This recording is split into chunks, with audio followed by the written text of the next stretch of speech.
अंदर जाने से सब कुछ मिलता है, तो बाहर गुरु को देखने से क्या मिलता है? इसका अर्थ मुश्किल है समझाना। एक कहानी मैंने अपनी सास से सुनी थी, मदर इन लॉ से, वो आपको सुनाता हूं। नारद मुनि की कहानी। नारद मुनि, देखो ऋषि मुनि योगी अलग अलग स्टेज के होते हैं, अपनी अपनी उन्होंने ताकतें कुव्वतें बनाई होती है। तो वो मुनि की ताकत थी उनकी, नारद मुनि की, इसलिए वो जगह जगह पे जाते थे और लोगों से बातें करते थे। कभी चुटकुले भी सुनाते थे, कभी रूहानी बातें भी करते थे। लेकिन मुनि की ताकत में अपने इष्ट को अपने अभ्यास में देख सकते थे और बात कर सकते थे। उनका इष्ट ब्रह्मा जी थे जिन्होंने संसार बनाया। इसलिए नारद मुनि कोई क्वेश्चन कोई पूछते थे तो वो नारद मुनि ब्रह्मा जी से पूछ सकते थे। एक दिन नारद मुनि जी एक गांव में फिर रहे थे तो देखा बहुत हजारों लोग भाग रहे हैं। तो उन्होंने कहा, कहाँ भाग रहे हो? जी एक महात्मा आए, संत आए, उनके दर्शन करने जा रहे हैं। दर्शन का क्या फायदा? कोई अभ्यास करो, कुछ और करो, कोई मंत्र जपो, कुछ करो, दर्शन का क्या फायदा है? उन्होंने कहा, जी आपको नहीं पता, हम दर्शन करने जा रहे हैं। तो नारद मुनि ने अभ्यास में जाके ब्रह्मा जी से बात की।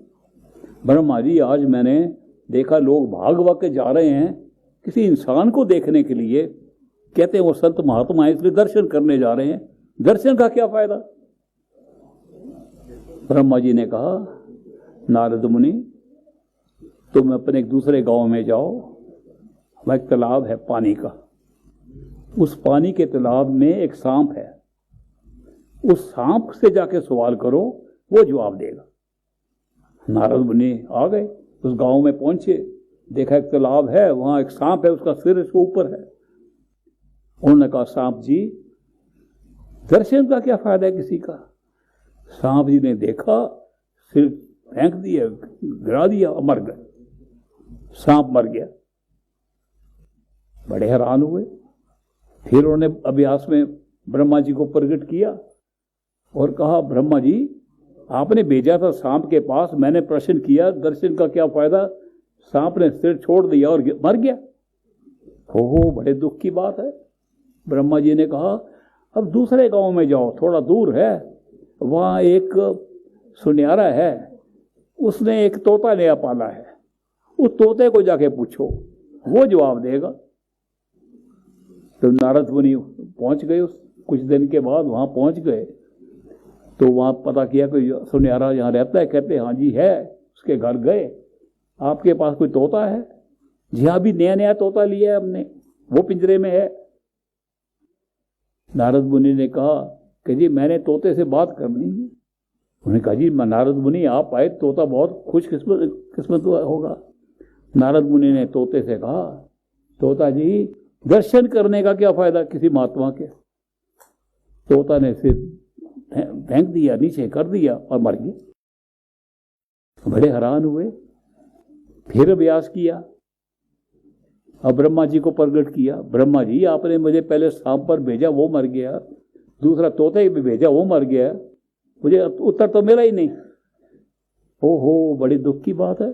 ब्रह्मा जी ने कहा, अच्छा ऐसा करो, दूसरे मुल्क में जाओ, वहां राजा जो है वो तुम्हें जानता है, टाइम लगेगा, कई महीने लग जाएंगे, लेकिन जरूरी है उसके घर पहुंचो, उसके महल में पहुंचो, उसके रानी के एक बच्चा होने वाला है, जब पहुंचोगे वो बच्चा हो जाएगा, उस बच्चे से ज्यादा सवाल करो।